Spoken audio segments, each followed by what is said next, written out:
My name is Ken. I've been in Singapore since 1993. I've been in Success Resources since 2003. And so I've been traveling the world, learning from the world's best speakers, and also doing training and taking many different roles in Success Resources. So it's nice to be with you tonight. I hope that you're staying healthy and staying safe and taking this opportunity to spend some time with your family, for they're the most precious things that we have in our life. We'll tell you a little bit about myself as we get started. I'm actually a organizational communications major, and I learned speech communications and was working with youth for more than 25 years, helping them to realize their dreams, to set goals, and to find their purpose in life. When I came to Success Resources, I changed my career and I began to learn from business leaders like Richard Branson, Robert Kiyosaki, and many others. I started out as a copywriter. I actually own 2 businesses, and I'm a director and co-owner of another business as well. Because in the world today, as many people are finding out, it's not just important to have a job, but also to have other sources of income. Because when situations arise, like the current situation, companies are very quick to let employees go, and they have no way of providing for their families and themselves for the future. MyAladdinz was created as an opportunity to actually help people before the crisis. But in hindsight, it was actually an incredible product at the right time for the current situation. In fact, we only launched it about the last quarter of last year. We launched it in Singapore, and we've expanded to Vietnam, and we're expanding across Asia at the moment. Africa is an upcoming market that we plan to go to. 2020 has been a very interesting year so far. There's been a lot of crises, even at the beginning of the year. Global warming, there has been floods, there's been earthquakes, there's been volcanoes. There's been a lot of different things happening around the world. But the thing that no one expected was the current crisis of the COVID-19 virus. Some people have said that this will be the worst of times, that this may be the worst recession in known history for many people who are alive today. It's a very difficult situation for the world as a whole. Things have actually progressed around the world to affect almost every single country. But interestingly, at the same time, I can tell you that we have people in Vietnam that have joined MyAladdinz early this year or late last year, and 2020 has become their best year ever. And so some people say it's the worst of times, but if you're in the right place and you position yourself in the right business, it can also be the best of times and one of the best times to make money. Many businesses may go out of business. They've shut down temporarily, and some of them may never open up again. Other businesses, especially online businesses, are doing extremely well, as everyone is forced to work from home, they're in lockdown, and many of the things they wish to order must be ordered online. The global pandemic started in Asia, in China specifically, and it actually progressed to basically almost every country in the world today. While China seems to have things getting better under better control, many places in the world are going out of control. I'm originally from the United States, and if you look at the map here, you can see the United States and Europe are 2 of the worst affected areas at this time. Some people say that this may be something that is ongoing for several months. Some people say it may be a year or more before things return back to normal. In reality, the situation will never go back to normal because many things that are happening today are affecting the mindsets of people. It's affecting the way businesses are being run, and some of those changes will be long lasting. The biggest situation at this time is the global economy. People are forced to work from home. At the same time, there have been many others who have lost their jobs and are struggling at this time of crisis. Many businesses have shut down, and many of them may take a very long time to recover, if they recover at all. Many are struggling to survive in the current situation. Like I said, many have already shut down. Some of them have already gone bankrupt. Some of them have already gone out of business. Others, depends on how long things last, the situation is not looking good. At the same time, as people are confined to their homes and working from home, it's actually changed the whole nature of how we do business. People are struggling to actually move their businesses online. Restaurants are forced to go to delivery. Businesses that were entirely offline either must move to an online business or shut down entirely. And it's a struggle for many people who are not familiar with information technology, with internet, with websites and e-commerce, because they don't have the knowledge or the know-how to make it happen. And so they're struggling at this time. Everyone wants to move to an online business. And this will continue. Once they create it, they're not going to stop using it.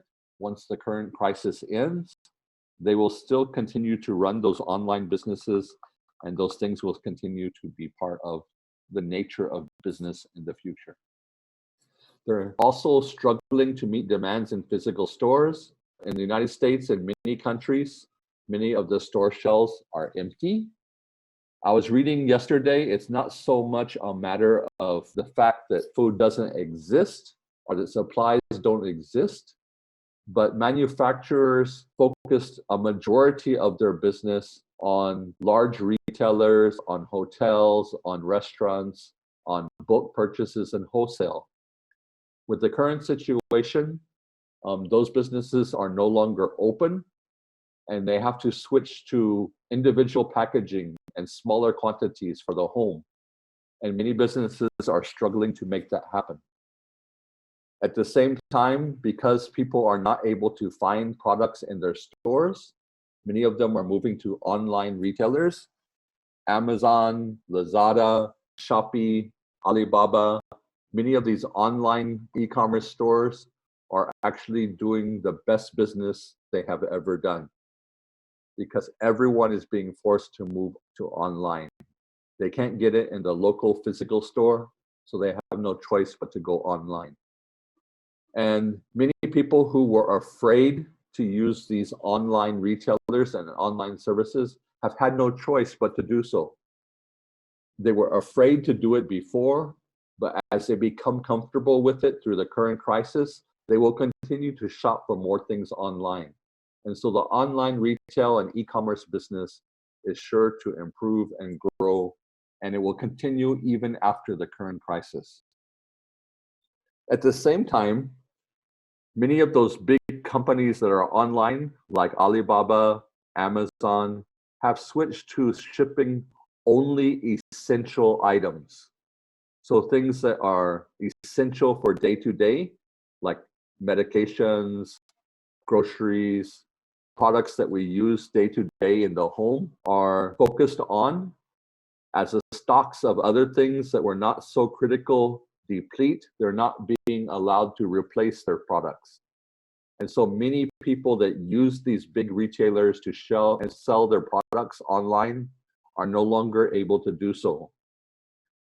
Small businesses are struggling and already feeling the pinch, as big warehouses and big companies, shipping is changed to essential goods and ship only essential products. At the same time, many businesses have to switch to home delivery.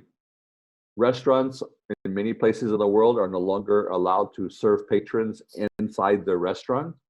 They can only survive if they ship out their products and services to the customers in their homes. And so home delivery has become bigger than it has ever been before. Even for myself, in Singapore where things are relatively good, I've resorted to buying some things online so that I only need to go out for the critical things that I need urgently. The other things I order online. So I've had a shipment come today, a shipment came yesterday, and they're still shipping items. At the same time, many of the retailers used to charge enormous amounts of money to deliver to your home. They've actually waived away those delivery charges. So it's actually become a great place to actually deliver things and get things delivered to the home. In the US, some businesses have switched to what they call pick up. You order online in the local store, and then you drive to the store, pick up your groceries. You never even enter the store. Someone will come out and deliver the goods to your vehicle, and you've already paid online, and you just drive off. You have no contact with other people. You don't enter the store. So that's another thing that has evolved out of the current situation. Restaurants, many of them are only allowing takeaway orders or orders online to be delivered to the home. And some restaurants have completely gone out of business. Many of them are also struggling. They're also struggling to compete on price. People are not as much worried about the discounts and the bargains. Sometimes they're just desperate to get a hold of the products and services available. But everyone likes to still have a good price. In Singapore, they have a saying that they like cheap and good. Everybody loves a discount. And some of the online retailers are offering some discounts in the current situation. People are working from home. Businesses are being managed from the home. In some ways, it's nice because you could be a bit more relaxed than you were previously. I wonder how many of you are working from home. I wonder if this picture might represent some of you. Your top half is business. Your bottom half, you're still in your underwear or your pajamas and relaxed. I was reading today in Singapore that about 30% of employees that are still working say that they're able to also get more done from home than they could from the office. And they're actually achieving more in the home than they were in the office. And so this will continue as well. And so electronic services, internet services, mobile services, all of these things that are online become more critical. And people are also ordering what they need in order to run business from home. A few weeks ago, before Singapore had what it's called its circuit breaker, they call it a circuit breaker. In a sense, it's a shutdown, but you can still leave the house to go to the grocery store and for essential services. But even before this, many companies who are in restaurants and other places were actually already switching to cashless transactions. In other words, they no longer accept cash. If you go into the convenience stores, you have to use credit card to buy things. If you go into restaurants, you must use credit card or your mobile phone services to buy. They no longer accept cash. In fact, Singapore has said that within a few years, it wants to completely switch to a cashless society. And so there's already many services here that allow you to do that. You can even pay with your Apple Watch or your mobile phone in a lot of the different services and products that are available. The thing about the pandemic that we have is, even though it may be a temporary situation, or it could be a situation that recurs every few months for the shutdown, it's going to have long-lasting effects. One of those is the acceleration of cashless transactions. Cash is actually dirty. They did some tests about the amount of bacteria and virus and dirt that is on cash that we use in daily transactions. It's not clean. It passes through so many people's different hands. And if you use a wireless or mobile phone or watch or other way, or even your credit card can be done wireless, you don't even have to touch anything except for your own credit card or your own digital device, and you can make transactions. That's happening more and more, QR codes and other things and other ways to pay. And it's actually been accelerated during this crisis because people are forced to buy things from home. And the only way to pay for those products is to actually use cashless transactions. There's also an increase in on-demand services and delivery.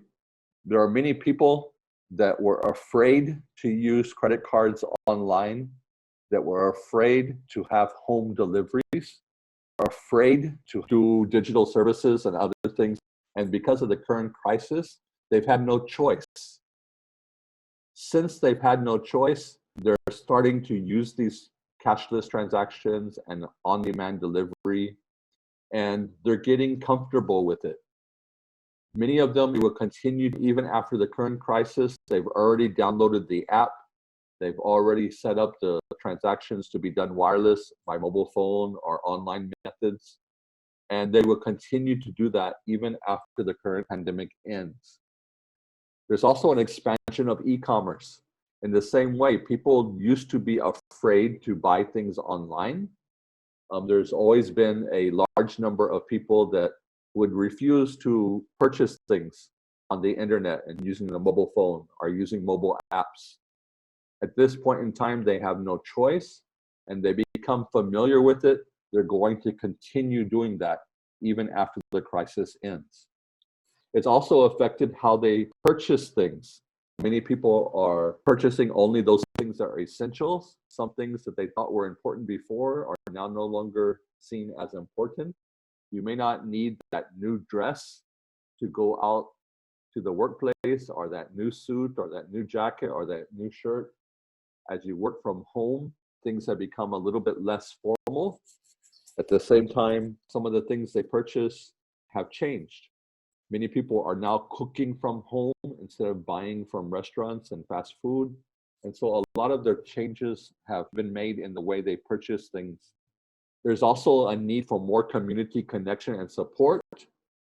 I can think of like many people that will walk in, they will talk to the shoe seller, ask the person to tell them what is the best walking shoe, what is the best running shoe, and get recommendations from the salesperson in the store. Now they're not able to do that. And so they will actually resort to going online, looking at online communities, social media, other ways to find out how to make those major decisions. And they're also being stuck at home, are looking for more social interaction. And so they're looking for more community, more networking, and that will continue as well.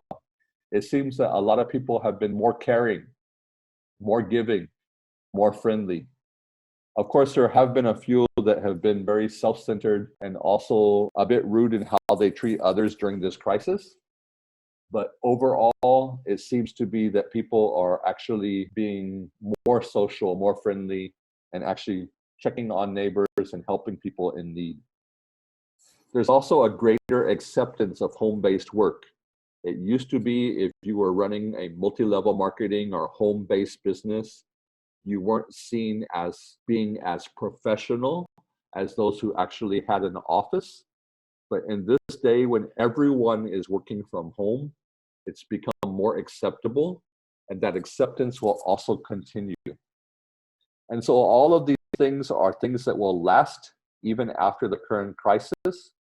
Cashless transactions, delivery, more e-commerce, changing the way you make decisions for what you buy and where you buy it, more community connection, and even acceptance of more people working from home.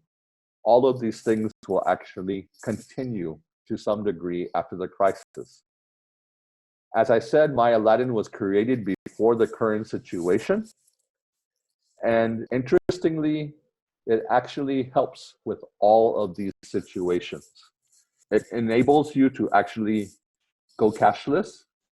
It enables you to have on-demand services using delivery to expand your business, move offline shopping into e-commerce, to make decisions more effectively and with better rewards. It has a community of people that are part of the business that help each other. And It also can be part of a home-based business. Originally, when we first started MyAladdin, we had this slide. I thought about taking it out because it's really no longer relevant, but I thought it's a good thing to also leave in. It said that they were originally predicting that by 2021, there will be 2.14 billion online buyers, people buying things online. And that was projected because of the current rate of adoption of new people joining online. But with the current crisis, I believe this has been accelerated. Now more people are buying things online than ever before. At the same time, they said they would be spending more than $4.8 trillion online. This one, I'm not so sure what the spending is online at the moment. It's definitely increased as a percentage, but at the same time, people may be spending less. So it's hard to evaluate whether that 4.8 trillion is low or if it's actually going to be even higher.